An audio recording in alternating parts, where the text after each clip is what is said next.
out of all the tracks, it's probably one of the most dangerous tracks we go to.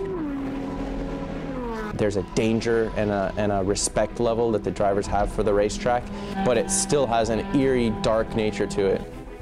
You should never be comfortable around that place. It's one of the most challenging tracks, certainly one of the more gutsy tracks that we race at.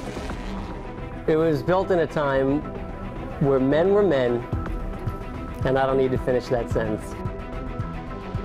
Mosport is its own ball of wax. It's a place that has so much character, very diverse from our fan following up north of the border. It's so fun to go up there and to bring our show into town. Driving that track is like nowhere else in North America, and it really nowhere in the world. It is so old school. It is so incredibly quick. It's kind of like taking a step back into time.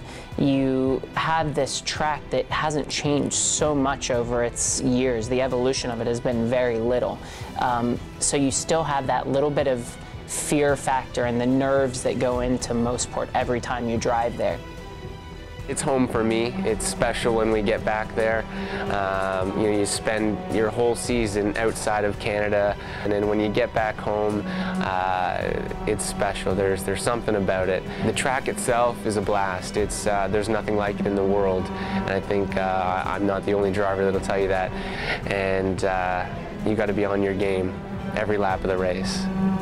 I think when you start a lap there at the Mosport, turn one is pretty much flat out. It's flat out in fifth gear. You then go sweep down the hill to turn two, which is it's just one of the most challenging circuits that we face all season long, because pretty much it's kind of in qualifying, it's a sort of small breathe on the throttle and then back to 100%, and the car goes light, your stomach goes light, and it's almost like being on a roller coaster. And it's really one of those corners that when you get it right and you make that small lift and you carry lots of speed, it's really rewarding. It's fast, it's dangerous, there's tons of elevation changes. I mean, it's a true road course, and it rivals anything out there worldwide. It's one of my favorite tracks. Very fast, very high speed, real flowing, blind corners, huge drops, and you separate the men from the boys at that place.